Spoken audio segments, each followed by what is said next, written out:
Thanks for tuning into the Hidden Tracks podcast. You can find us wherever you find podcasts or listen to music.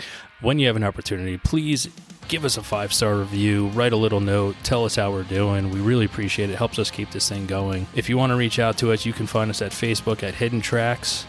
Instagram is at HiddenTracks99, and if you'd like to send in submissions or talk to us or give us any feedback about what we're doing, our email is myhiddentracks99@gmail.com.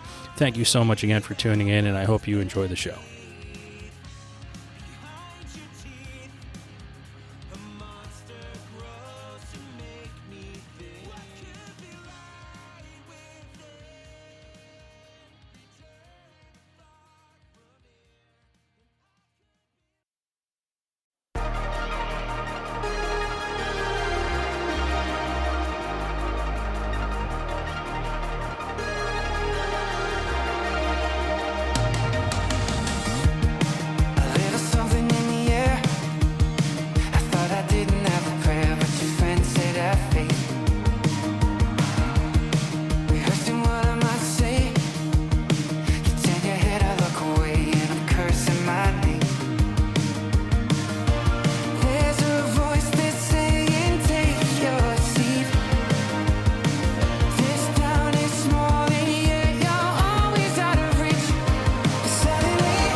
What's up, everybody? I am very happy today to be joined by the awesome band, The Strike. I have Chris, David, and Jay of the band here today. They recently released an amazing album, which you will be hearing a lot about, and I'm sure it's already made crazy waves across the interweb with downloads and people listening to it. And I kind of feel that it is it's kind of a masterpiece, and I couldn't be more excited to have the guys here. The name of the album is A Dream Through Open Eyes, and let's get to talking about it. I'll start with Chris, and the album's been out a couple weeks now. How do you feel about the reception that it's received so far? Yeah, the album actually came out this last Friday, so not even a week yet, which is crazy. But no, the reception has been incredible. I think it's been beyond our expectations, so we're really excited. And I'll pose this to David. I mean, from where you guys started to where you are now, I mean, from Atom Bomb to this album, I mean, to me, there's been a big change in songwriting styles and laying things down. Uh, was that a conscious decision, or was this just the maturation process of the band to where you are now?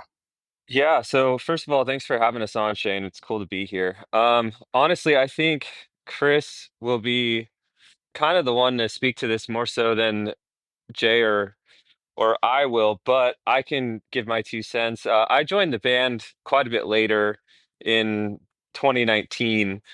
And so the band had been around for a while and Chris had been front manning it for the whole time. And I think I kind of come from a place musically of having, strong love for like the 80s kind of session musicians. Those were always my biggest influences growing up. There's a lot And of 80s sensibilities to this stuff, yeah, yeah, so for sure. yeah. So I think um, the band has sort of continued to go that direction. I've kind of, you know, maybe helped in a sonic palette sort of way, kind of with the synths and all that, pushing it in that direction. And there was sort of like a discussion amongst the three of us back in the day of like, what do we want the strike to be? And that was kind of one thing we all agreed on that we all loved. Like if we could find a way to capture those sounds and that energy from the 80s, yet like bring it into a modern context and still have it be accessible for people, that are listening to music today in 2024, then that would kind of be the goal. And so if we've kind of succeeded in that, then that's awesome. And that's kind of what we've been aiming to do. But Chris could probably speak more to kind of the atom bomb years and that transition to where we are today. You want to give it a go, Chris? Sure thing. Yeah, so the early days of the band were quite a bit different sonically. When the band originally started, I didn't really have any intention of being in a band or doing it in any serious way. I kind of had a full time job. I had just graduated from college and ended up just starting the band with a couple of guys who I played in wedding bands, corporate event bands with cover gigs, and yeah, we just wrote a bunch of music, and then the music kind of came out in this very like bombastic, big bandy type of style. Um, that was really kind of unique and cool, and that ended up being all the Atom Bomb stuff. And that era of the band served us really well. It laid the groundwork, kind of started the grassroots efforts of building fans and stuff like that. And it was really fun as kind of the primary songwriter in the band at that time. I sort of creatively hit a dead end. After the Atom Bomb EP came out, I was just like, I don't really know how to continue writing songs like this. Funk salt Uh, rock songs are not easy to write. no, and that wasn't really what I loved in my heart of hearts. So I had to quickly make a decision to, it was early enough in the life of the band that I could pivot if I wanted to, and without um, a ton of issues. So I kind of made the decision like I'm going to go a different route, and I landed on the more 80s inspired stuff, which is what really speaks to me a lot more personally. So Yeah, we kind of made a conscious decision to separate off from the Atom Bomb stuff sonically. Although I'm very grateful for that music and for that era of the band. well, if I can, say something here about what you've just accomplished with the latest album, it's really built. I'd say the foundation is 80s style of music, pop, synth music, but where you brought it to like running through the whole album and listening over and over again, and just the placement of songs, and like starting with American Dream, ending with Until the Lights Go Out, and just makes you want to continue more. It breeds this very anthemic style of, like, you took this 80s sound and turned it into an amazing arena sound that will, reverberate through everyone in an entire, Wembley Stadium. Like that's the sound that I get from hearing the album. That's no bullshit. That's what I got from it, and it just makes you want to be happy and just be like, wow, I can't believe that this sound can pass through me the way it is. Oh, thank you so much. That's really kind. Yeah, when we in the discussions that we had between the three of us, something that did come up was when we're kind of like crafting what we want the band to be. That's something that we would discuss. I want to play in arenas. I want to go for the top. So it's good to hear you say that. Thank you. Well, you're welcome. You deserve. It's very deserving. The album it's perfection. It really is. I'm all in on it. I've shared it with so many people already, and I was very excited for when it was coming out. Getting the taste of everything before something comes out nowadays, and then waiting for, okay, what's the whole thing going to be like, and then being blown away by it. So thanks for creating it. So I want to get in, and Jay, sorry, there's another person here too, Jay. Oh, you're good. You guys are doing great. He's our moderator in the background. But so I'd love to start and get a little personal with you guys, if you don't mind. But growing up, there's usually two pivotal moments in a person's life when it comes to music. It's the first time you hear something that makes your ears stand up, and the first time you find your own thing in music. And like, I want to dive in, and the same question will go to everybody, but we're going to start with Jay. Like, did you grow up in a musical household? Do you remember like the first time you heard a piece of music that just made you like want to know more about music? Totally. Yeah. So I grew up Southern California, and actually both my parents were musicians. So my mom is a professional pianist. She just retired, but she worked out of college as like the full-time staff accompanist, and she's amazing pianist. My dad played saxophone, and although he was for his main job, he was like an attorney, but he would play jazz gigs. And actually he passed away when I was 16, but even before that, when I was 14, 15, I would play drums on jazz gigs actually with my parents. My mom would play keyboard, my dad playing saxophone. And I always felt bad for the bassist they hired because he wasn't one of my parents, and they hired like a professional. And so he's there, shows up to the gig, and they're probably like, "Oh, great, we got the 14-year-old son playing drums." But I definitely grew up around music, and my dad was really into jazz. But when I was younger, I was kind of like too cool for jazz. It was like, oh, that's my dad's music. So I kind of grew up on, I don't know, the whole pop punk. Like I was into a lot of stuff in high school, hardcore, like emo, all that. Actually, my first show, but I think like, yeah, one of a really memorable experience for me was my first show. I was probably in 8th grade, and it was in San Diego, and the lineup was actually Thrice, Rufio, and Further Seems Forever. Wow. And like John Bunch, Further Seems Forever. It was right. Yeah, it wasn't with Chris Crabb. It was like the next vocalist. Yeah, so John Bunch. Yeah. And so like going to that show and like being there in 8th grade, and I was just starting to pick up drums, and yeah, that I'll never forget that. And I was just like, oh my gosh, that was insane. Like I gotta, keep going. So yeah, then throughout high school, definitely, played in a bunch of bands with friends. What was the name of the very first band you were ever in? What's that? What was the name of the very first band you were ever in? It was called Verona. All right, not terrible. Because it was me and a guy named Phil Park and there's like a Shakespeare, the two gentlemen from Verona. So there was two of us, so we called it Verona. Very thoughtful. Yeah. So yeah, and anyway, I've just kind of grew up around music, played in bands in high school, and then I studied it through college and grad school and everything. So yeah, my whole life is kind of, and my my family has definitely been surrounded by music. Wow, that's awesome. David, how about yourself? Yeah, I let's see. My parents, they're musical in the sense that they can hold a tune, but they're not they weren't, they didn't study any instruments or anything like that. But I did have other musical people in my family. My dad's dad was a professional trumpet player, and he had his own swing band when I was young, so I would go to his shows all the time. I'd sit on the bench with the piano player and just kind of like be in awe of what was happening around me. And I knew from a pretty early age, I would say like 4 or 5, that I wanted to be a musician, specifically a piano player.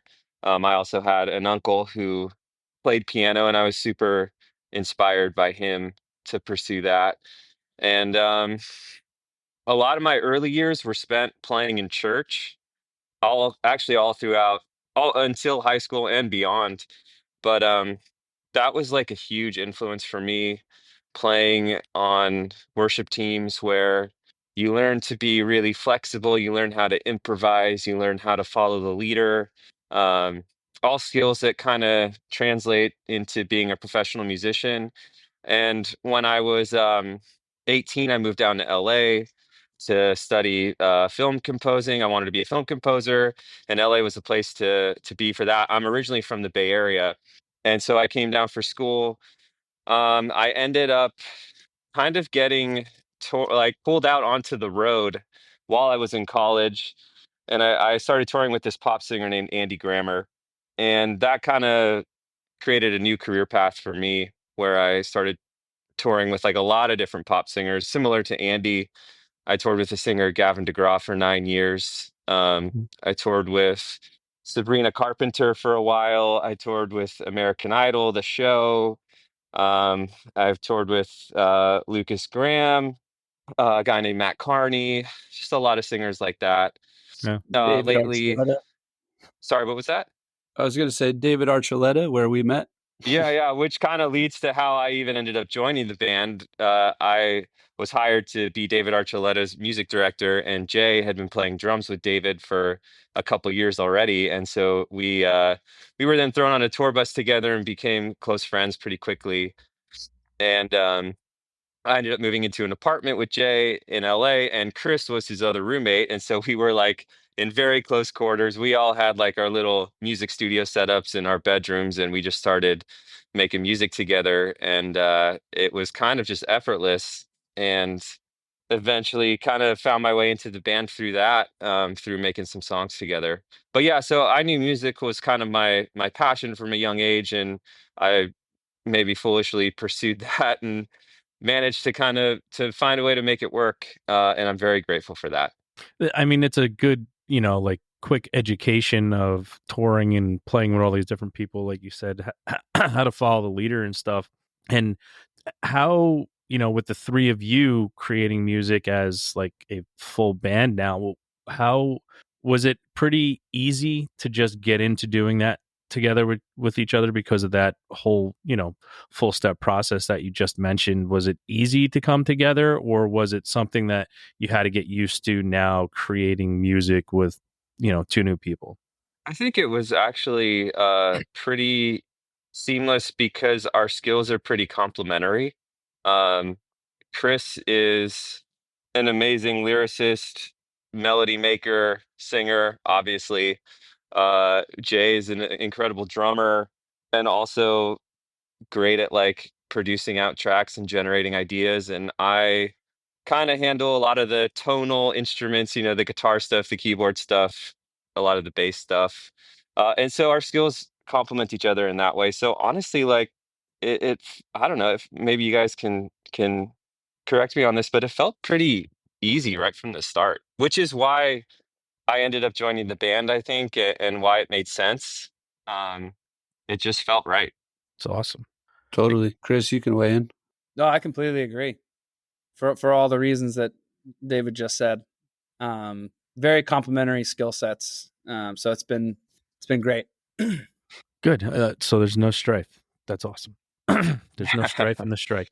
Well, Yes. interestingly, like the music stuff is in ways the easiest part. It's Yeah. all of the other things that are much more difficult, I think. Yeah, well, that's, part of, as I've explained to people before, when you're in a band, you're not necessarily in a band, you're trying to create a brand. You have to be good at so many other things than just playing music to be successful. So I get that. So Definitely. Chris, what was your early life like when it came to music? Do you remember the moment music kind of grabbed a hold of you and kind of pushed you to where you are today? Yeah, I think so.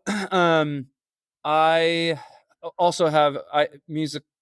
My parents are pretty musically inclined. They met playing in a cover band in college. My dad was an aspiring singer songwriter. He was really into the folk movement of like the 60s and 70s, like James Taylor, Don McLean. My parents loved like the Mamas and the Papas and stuff like that. And I was born originally in New York, and I have older siblings. I have older sisters, and they were really into like Broadway musicals and stuff. And my older sisters were kind of like aspiring like Broadway, singers, actors. And so there was definitely a lot of singing going on in my household all the time at a very young age. We would go on road trips, and we were like a very annoying family. I don't know if you've ever seen the movie Step Brothers, where there's like a Yeah. family that like drives and Yep. harmonizes. Like that was like my family, embarrassingly. But yeah, so we would like drive in the van and sing, and and my parents were really into like uh, Billy Joel and ABBA, and we listened to a lot of musicals. And you know, I wish it was something like almost like cooler, but I think a lot of that stuff actually had a profound effect on me. And I think what I like musically is stems from that type of music, like folk singer songwriters or even like Broadway musicals, where the music is very much about telling a story. Yeah. And I think that's my musical strength, and I think it probably stems from that type of music. And um yeah, or Billy Joel, it's all about telling a story. The music is obviously excellent, and that needs to be there as well. But if the music is excellent but it doesn't really, speak to anything meaningful, it's incomplete. Yeah, I mean, there was a rough time in the '90s when grunge came around, when songs really weren't about anything, and the Right. story, like there was hooks in the song that everybody remembers, but the songs weren't really about anything. And for me, musically, it is storytelling. Like I just love the way a lyric can hit you, and you can kind of feel exactly where it came from. And listening to an album, like I love storytelling albums, as the young kids today call real albums. They're like, oh, did you hear this concept album? I had this talk the other day. Oh, did you hear this concept album? I go, oh, you mean just a real album that tells a story from front to back? That's what they're supposed to do. Like, That's so it's not, funny. it's not someone releasing a couple singles, putting it together, and it's this mishmash of stuff. Like, albums are supposed to tell stories, and they're supposed to keep you in from the first song to the last.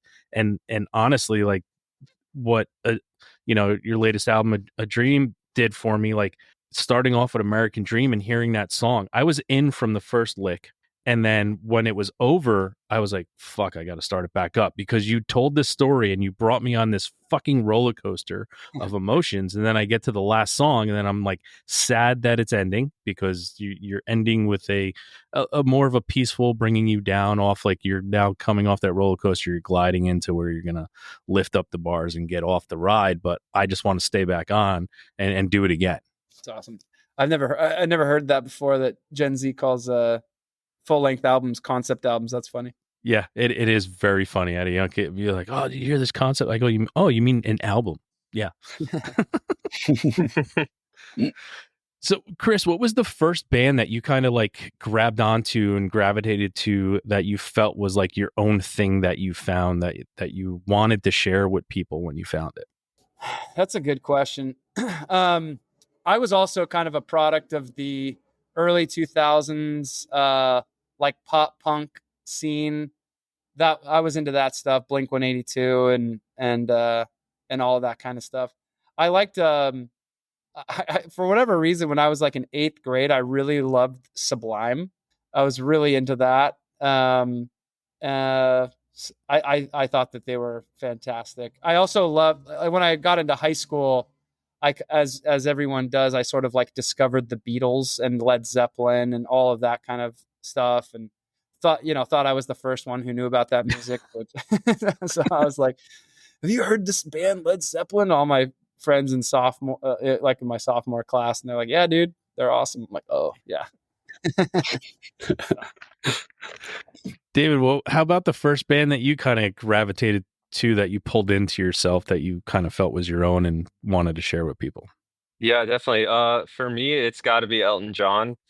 As a piano player, he was probably my biggest inspiration. From the time I didn't really have a super formal piano like education when I was young. I was pretty much just playing by ear. And so what I would do is I would like burn Elton John CDs, throw them on my CD player, go sit at the piano, and then learn like every note from that album, like, as perfectly as I could.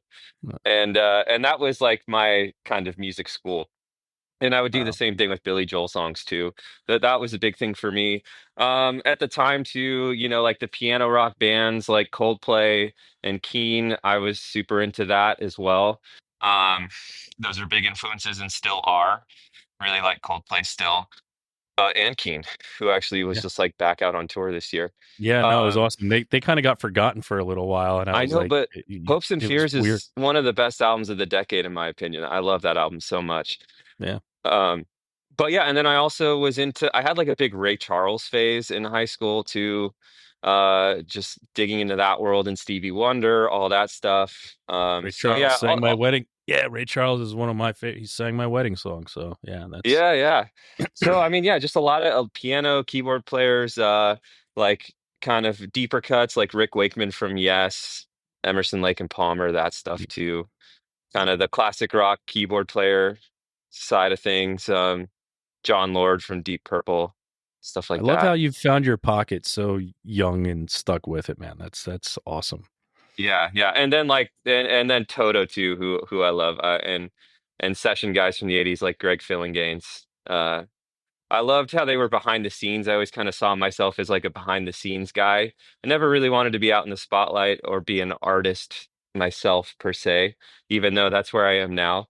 But I just kind of looked up to those guys that were like, the ones kind of crafting all those intricate sounds and parts, but you didn't know who they were, and they were sort of mysterious, and you had to like really dig to find like, these guys, but they were playing on everything. They were Yeah, just called all the time, and like they were really crafting a sound for like LA in that time period. I just thought that was so cool too. So those guys as well. awesome. Jay, how about you? What was the first like artist or band that you kind of gravitated to, that you fell in love with, that you wanted to Yeah. share with So people? I think like kind of like Chris said earlier on, I had the pop punk stuff, but I think the first time I had probably like a deeper emotional reaction to music was probably like Coldplay, Radiohead. That's kind of what I was early high school. My brother-in-law actually like Coldplay when they came to the States like really early on. I remember my brother-in-law always like bragging, and he kind of told me about them. He's like, "Oh, I saw this band Coldplay." And I think when he saw them at the time, way back, it's like at a 500 person club, or it was like their first US tour. Yeah. Yeah, they Um, played New York City. They played the Bowery Ballroom the first time they were here, and that's a 700 cap room. Yeah. yeah. So it was probably, yeah, somewhere on that tour. And so I got really into Coldplay, and I remember I bought this like live DVD album, 2 disc set of Rush of Blood to the Head, and it was like a black and white concert, just like amazingly shot. And I would watch that DVD all the time, and I was kind of obsessed with Coldplay. And also I went through a pretty deep Radiohead phase. I definitely remember I used to work at this water park in high school called Wild Rivers, and what I would do, I'd get my paycheck and I'd go cash it, and I'd go straight to Tower Records, and I would literally like listen to the different Radiohead albums at the little CD tester Yeah. spot. Listening And stations, man. yeah, the listening Yeah, station. yeah. I built an old school listening station in my record store so people could just do that again. Oh, it's so cool. Yeah, yeah. So I would go. So I remember buying, OK Computer, The Bends, Kid A, Hail to the Thief. I got really into those albums, and then another kind of different one was like the Mars Volta, Deloused in the Comatorium. Mm-hmm. And that one, like, that was crazy. I was taking drum lessons, and I don't know, someone at school was like, "Oh, have you checked the Mars Volta out?" And I bought that album, and the drummer, I think it's John Theodore on that, who tours with Queens of the Stone Age and has played for tons of people. But anyway, I remember I took that album to my drum teacher, who was an amazing drummer, and he was like, "Whoa, this is crazy. Let's learn it." So we kind of learned a bunch of stuff from that album. So those are kind of the big albums for me that I had kind of a deeper connection with. That's all. I mean, you bring up Mars Volta into, hey, let's do that. I mean, that is, you want to talk about a rush of blood to the head. I mean, that's exactly what that'll do to try to learn that. It was awesome. That's awesome. So I'm going to ask a question and see if all you guys may have different answers, but I'm going to start with Chris, and it's my pick your favorite child segment of the show. It is, if no one ever heard of your band or listened to your music and you met this total stranger and they said, play me one of your songs, what one song are you playing them? Oh man, that's a good question. I guess I would probably pick Nothing New.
Sunday shoes. I said, oh, my. I always knew you broke the rules. I see it in the way you move. This is nothing new. This is nothing new.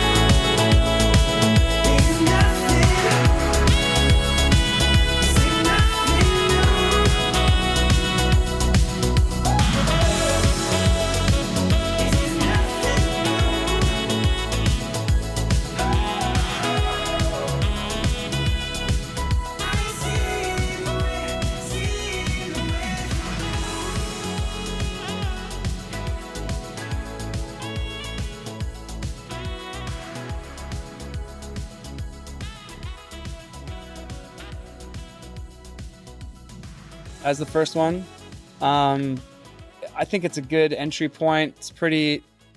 It's got a fast tempo. It's upbeat. It has a good hook.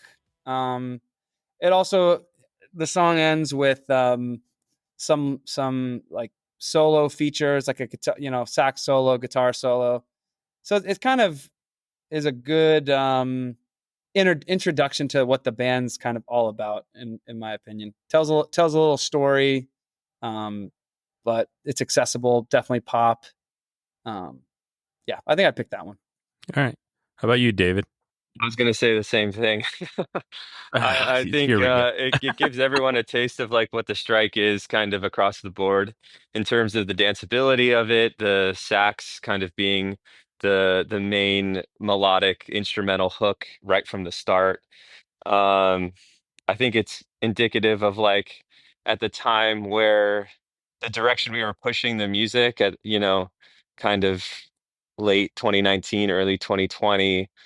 Um, it was the first song that I produced for the band and kind of was able to like contribute in that way. So I'm maybe a little more attached to it too from that point of view. But yeah, I also think it's like how many bands are going to end a song with like over 2 minutes worth of sax and guitar solos with like a long fade out. I think it speaks to maybe our I don't know, our desire to kind of keep that stuff alive, like keep musicality alive. I think like the guitar solo or sax solo or synth solo kind of fell by the wayside in popular music for a while. And that's something that we want to bring back is just like good musicality and good performances across the board. And that song, in my opinion, really kind of captures all of that stuff. All right. How about you, Jay? Are you picking the Oh, same song? I'm gonna go with the Getaway. All right. But yeah, I mean, I love Nothing New. And it's funny that the Getaway, Nothing New. Chris and I wrote that song, and it has a pretty distinctive groove. It's more of a triplet based groove, um, and there's actually an artist. I love Lewis Cole, and he has a song that's kind of has this triplet beat. So I'm like, I want to write a song like in that feel. So that's kind of how like Nothing New came about. And it's funny because then David created the Getaway for this new album, and I love it also. And it's also like a triplet based feel, and also seems to be kind of a standout for a lot of people who are discovering the band. So I'm gonna go with the Getaway, kind of a similar vibe though, definitely has Nothing New, and also ends with the sax solo. But I think that one also just sounds great. I think Chris sounds amazing on it, and I think the chorus and the lyrics really have connected with a lot of people. So we'll go with that one. Awesome. So, Chris, do you have for better or worse, a memory from one of your live performances that it occupies this little space in the back of your brain that's never going to go away? Yeah, I think so. When the band first started, I mentioned earlier that I didn't really have any intention of doing music full time. And I was kind of just doing it as a hobby, but it was pretty clear from the first few shows that the band played that the strike was something like kind of special that I had never been a part of before. I had played in bands previously, but the strike always had something that was unique, and we ended up entering. It's kind of funny, but we entered this like battle of the bands. The band started in Utah, in a city called Provo, and there was a competition to do this like 4th of July event that they do every year there, where they get pretty big headline acts, and if you win the competition you get to open. And so this year they had this year that we participated in the competition, they had like Kelly Clarkson was the headliner, and so if you won this battle of the bands you get to open for Kelly Clarkson for this at like the local college like football arena or whatever. Mm-hmm. And so we just entered, and a lot of bands in the area participated, and it kind of culminated in this like final show with like the final 4 bands.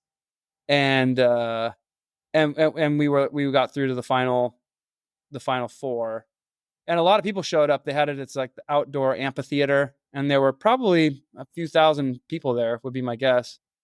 And we ended up winning. We played last of the four, and when we hit like the last note of the last song, I don't know. I just that was the moment in my head. I was like, oh man, I think I need to do this. I think I need to chase this, you know, because it was a pretty magical moment.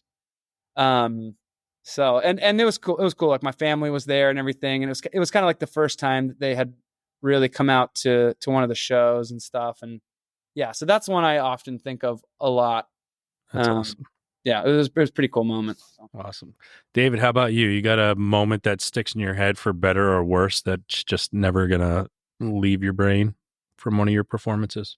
Yeah, I think we went on tour this summer for 3 weeks in July.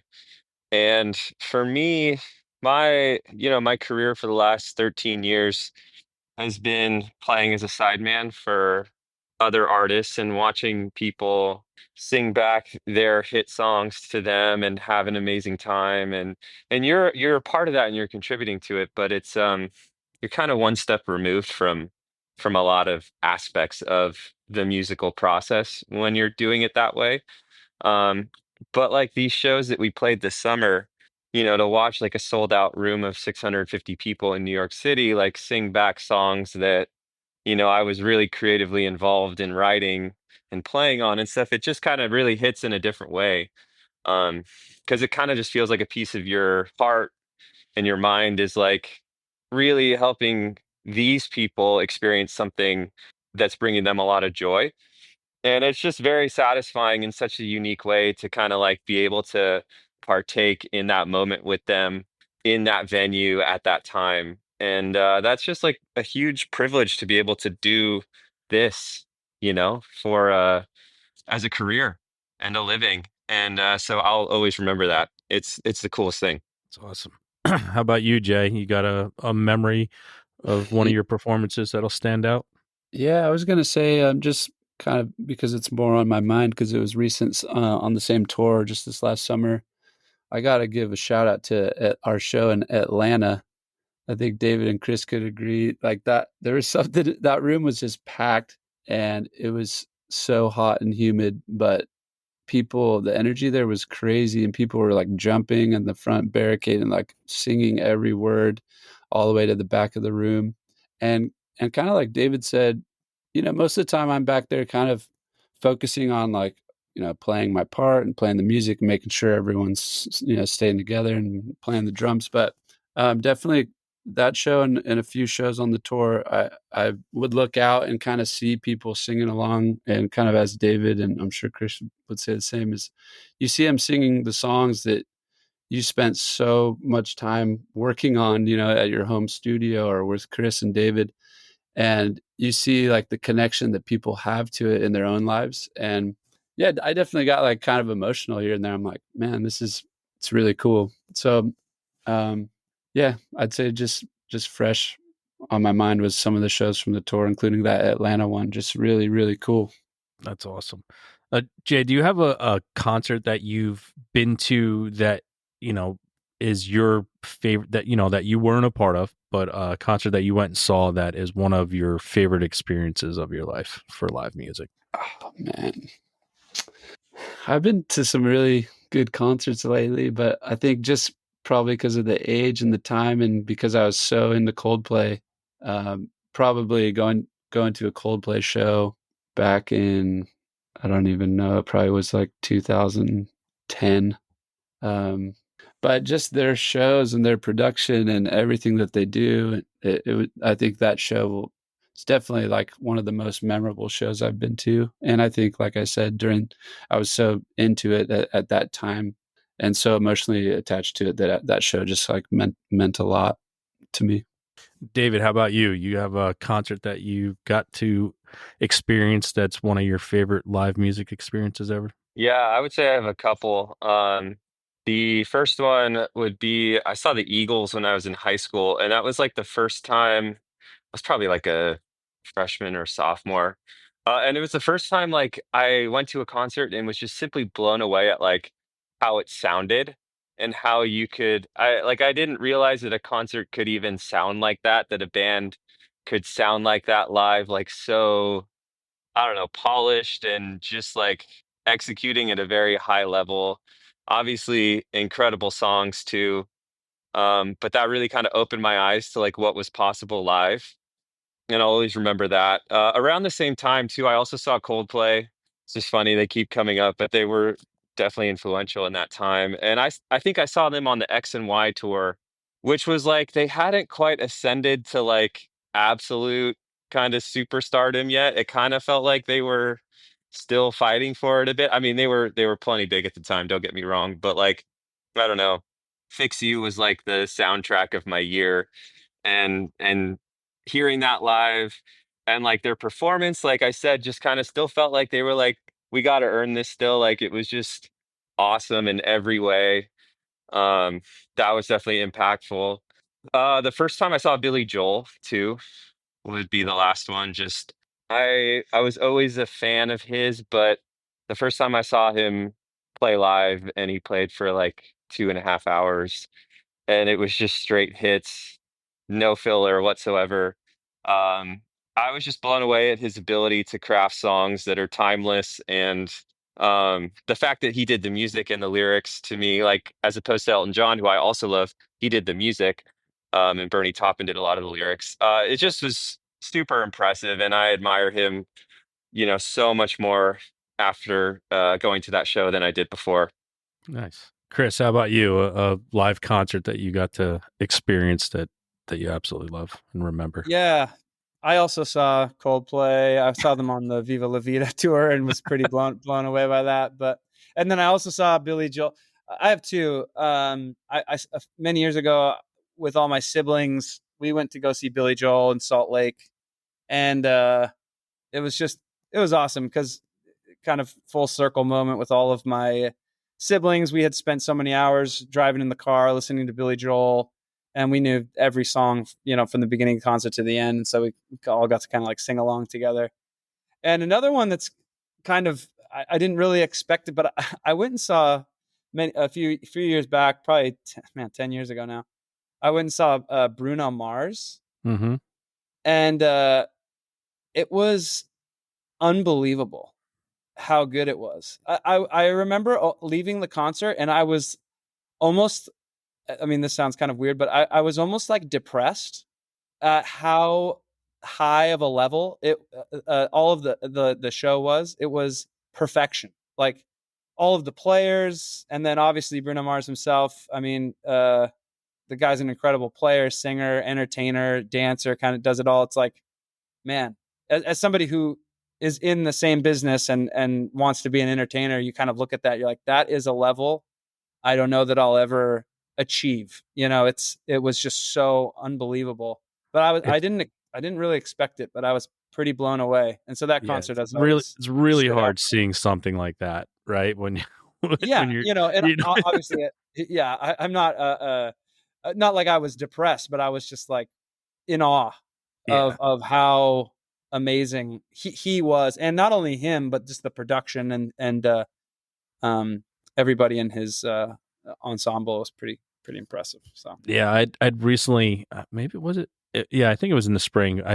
My wife and I went to see Pink, and I've always given Pink credit. I'm like, I think she's a great performer. She's got a great voice. I never saw her live. My wife did. She's like, no, you got to come. And we went to see her at MSG. And when the show was over, I looked at her. I go, that was one of the most incredible things I've ever experienced in my life. I'm like, that was showmanship. That was, you could tell she's singing because you could hear her when she's flying through the air, being cast through all of Madison Square Garden and flipping upside down. You can tell she's singing because you can hear her losing her breath a little bit, but she's still wailing. And I'm like, that is some shit that people who ever see this and ever aspire to be this, just know you're probably never going to make it to that level. yeah, we haven't quite gotten there with the band. We haven't no aerials yet, but maybe someday. So, Chris, do you have an artist or a band in your life that that never lets you down? It's like when you go to listen to music and you want to listen to something, but you don't know what to listen to. You just find yourself constantly putting on this same band. I always say Rolling Stone says it's your favorite band, but I just go a band that never lets you down. That you're just always good to put their music on and always love listening. They actually just got mentioned, but if I'm like stressed out or need to just like chill, I like a lot of the Eagles stuff, like the kind of the laid back Eagles, Tequila Sunrise, or like Peaceful Easy Feeling. All of that stuff is just guaranteed to put me in a good space for sure. Awesome. How about you, David? Band that never lets you down that you constantly find yourself putting on. Yeah, man. Lately, it's been this band called Tycho. I I know them. love it. It's mainly instrumental stuff, but I like am such a fan of his sound design. His production to me is like top notch. And it's an interesting thing because when you work in music like we do, and you're surrounded by it all the time, like I don't know, I find myself not listening to as much music as I used to. But for whatever reason, like Tycho's music, because it kind of lives in like a different space, and that it's, you know, it is instrumental, and it's like very soothing in a way. Like I can just put that on and kind of zone out, and that's exactly what I need right now when I want to listen to music. And so all of his albums are kind of my go-tos. Nice. Jay, how about yourself? For me, it's the War on Drugs. Wow. Nice. Yeah, I've just been into them. I don't know. I'm realizing it's been many years that I probably keep saying like, oh yeah, they're probably like, I always go back to them. I have some of their stuff on vinyl. So when I'm at home, sometimes I just turn that on. I find myself going back to it whenever I'm on a road trip or driving up to LA or have a long drive ahead of me. So yeah, I love that band. I love just the sound and the vibe and everything about it. Awesome. Yeah, War on Drugs is one of those things that when a lot of people know the name, but a lot of people haven't really listened to it. But when it comes on, if they don't know who it is, they'll always ask, "What is this?" Because it's so good. All right, so here comes a sentimental moment. Jay, do you remember the last song that you cried to? Oh man. This is kind of funny, but I'm just gonna go there. There's there's a sort of a backstory, but there's this the song Go the Distance, Michael Bolton. It's from the movie, but it's kind of funny, but that song, like Chris and I many years ago, we accompanied this like vocal recital, and for these piano students. So like all the piano students had to learn a song, and then Chris sang it, and I was playing drums, like we were backing up kind of this band. And independently, we had to learn that song, and we like came together, and I'm like, man, you know what song is just like amazing and powerful? And Chris like said it before I even said it. He's like, "Go the distance." I'm like, dude, that song is amazing. And I don't know, the other night, this is so random, but I was on the gig with David Archuleta and David Maemone, and we were playing in Disney, and so David Archuleta just kind of freestyled and started singing that song and sang it really well. And honestly, I was like, I got kind of emotional. I was like, this is this is amazing. But I don't know if that's probably a weird answer to give, but No, I love it. That's the last time, like a couple of weeks ago, I was like, dang, that was powerful. David, how about yourself? Yeah. Yeah, I was randomly listening to the song The End of Innocence by Don Henley the other day, and Bruce Hornsby's playing piano, and it's like so good. And for whatever reason, it was just like, I don't know, filled with like this kind of sad sense of nostalgia. It was like kind of made me a little emotional. Um, and like it happens, and you can't necessarily like put your finger on what exactly is causing that, but just something about the way everything's hitting in the moment just kind of like does it for you. And so that happened recently. And that's the one. All right. Chris, how about yourself? Oh man. There's a song by Billy Joel called "The Summer Highland Falls." And a few years back, we were doing just a quick run on the East Coast, and I was in a rental car. I can't remember the logistics, but for some reason I was in the car alone. I had to get the rental car, and I did a stretch of the run by myself.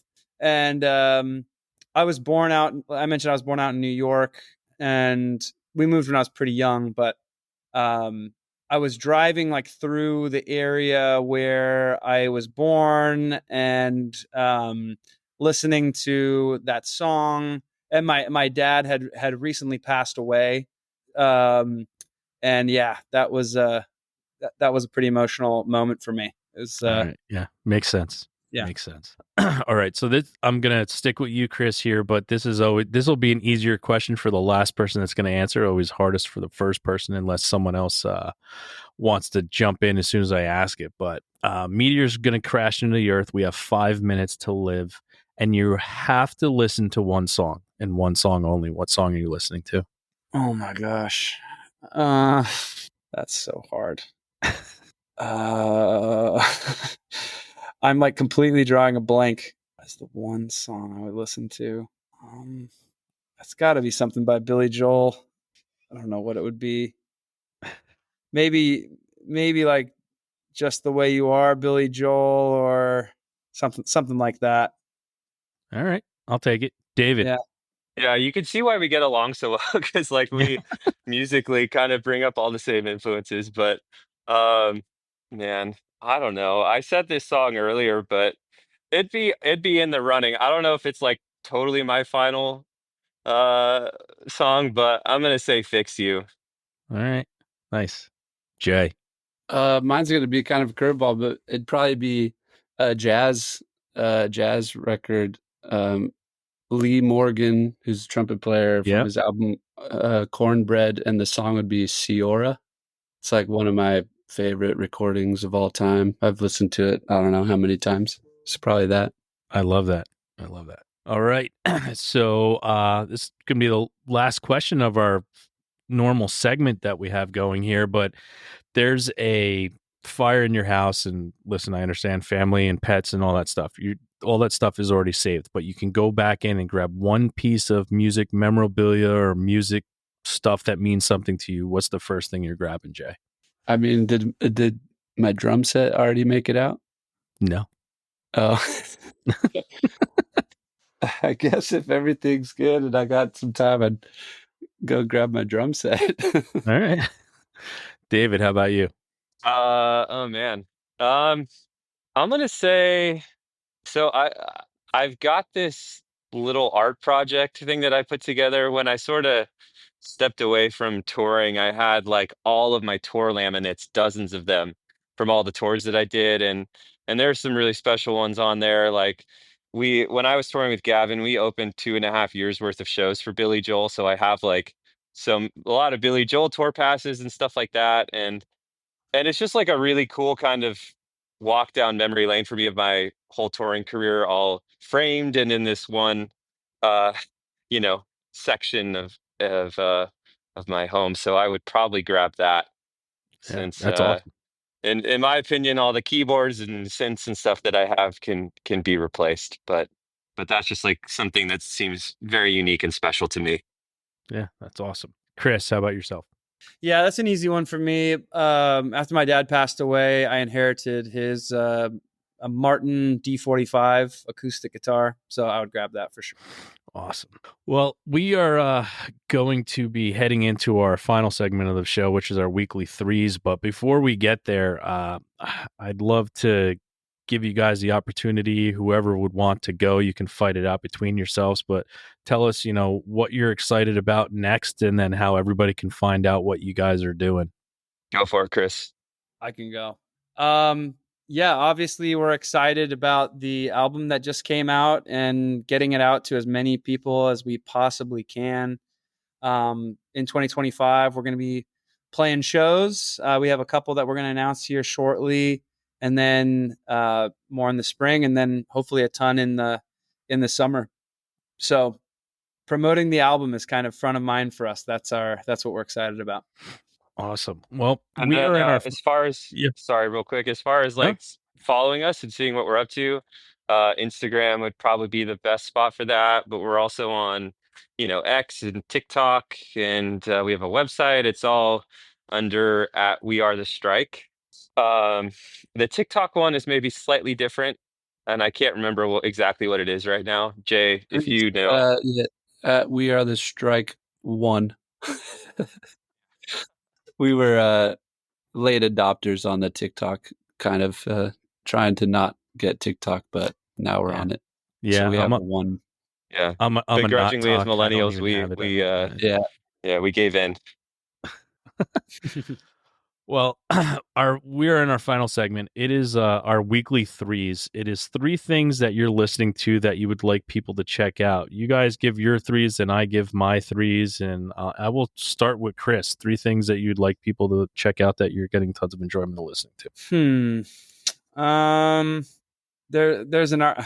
I'm gonna probably steal this from somebody else, but that's what you get when you go first, I guess. An artist that I've recently fell in love with is Sam Fender. Yeah. Love him a lot. Our friends in a band called Small Pools put out an album that I think is really good. And It is very good. Yeah, trying to think of a third one. I have to like go to my. You don't have to force. You don't have to force yourself. We usually do this. No, I can go. I like. There's another artist called Kuko that I really like a lot. I don't know if you're familiar with him, but I'm not. Those are my 3. Nice. Sam Fender, Small Pools, and Kuko. All right, David. All right, my picks would be, so that artist Tycho that I was talking about earlier has a newish album called Infinite Health, I believe. I would check that out. Also, one guy that I've been into lately that probably everyone knows about too is McGee. He's cool, kind of got a really interesting 80s inspired production style that is super unique.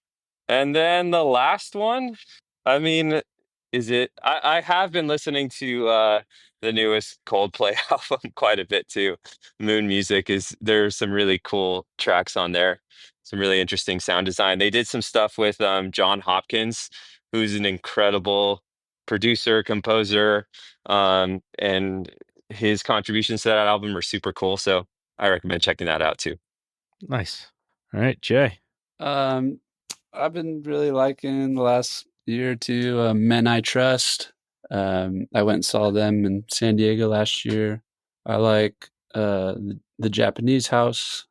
Saw them and really been liking that music.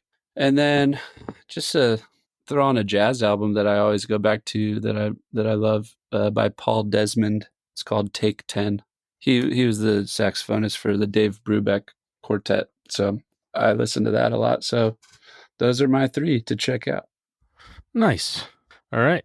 Turn for my 3. My first one this week is a band called Clinic Stars. They have an album called Only Hinting. It's kind of like an ambient shoegazy vibe. They're from Michigan. Number 2 is an artist that goes by the name More Ease, and that's MoreEaze. It's the name of the album is Lacuna and Parlor. It's kind of like an avant-garde chamber music style thing. It's really unique, really fucking cool, out of Brooklyn, New York. And last but not least is a band called Radium Dolls. And the name of the album is called Legal Speed. They're kind of like an indie rock band from Brisbane, Australia. But those are my 3 for this week. Nice. I got to check those out. Yeah, it's a little off the wall for me. But I, had a long weekend and was just finding new stuff that I'm like, just helped me stay a little chill in life. What was the third one? Radium Dolls. But guys, first and foremost, thank you so much for spending your time with me today and opening up and, listening to me talk a little bit and me hearing your stories. I appreciate the honesty and the openness of, I know I have some off the wall questions here, but I think it brings us into a deeper meaning of who each other are. And I get to find out that you all like Coldplay and Radiohead Yeah. and Billy Joel. So like, yeah, no.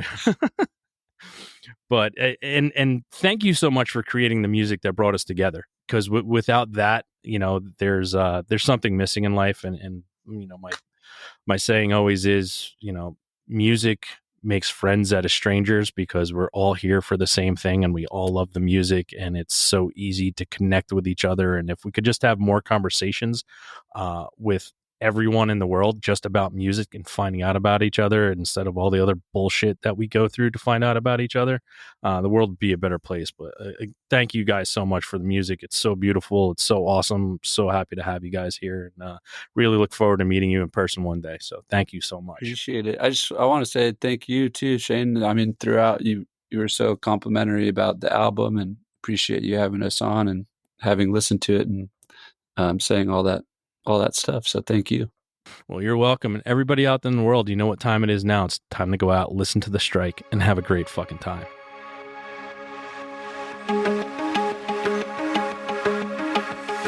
Oh, I'm gonna be somebody someday, just sweet is what I said. The only question was when. It's funny how we forget.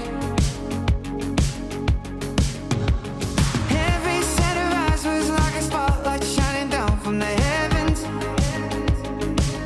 We gave it everything we had. Not the best, but we weren't bad. I've been told that something's gotta give, but I've never been one to break. I can still hear you say, I know the road we're gonna take. And I know you will be riding shotgun in my car for the getaway, cutting through the brake lights sunlight. And even though all is lost, I'm lost with you, and I'm fighting every step that I can turn the page. Still you say trust me on the same. And even though all is lost, I'm lost with you. You say you can keep watch by the road. I'm pulling up when it's lights out. A little late to turn around. Save yourself when it goes south. I can see the headlights in the distance closing in on us now. A voice above us calling down. Both hands on the ground. They keep saying something's gotta give, but I've never been one to break. Oh no. Then I hear you say,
Thanks again for tuning into the Hidden Tracks podcast.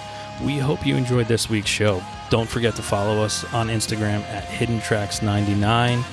Also, send all your submissions myhiddentracks99@gmail.com. Tune in next week. You may find your new favorite band, and don't forget to go out and have a great fucking time.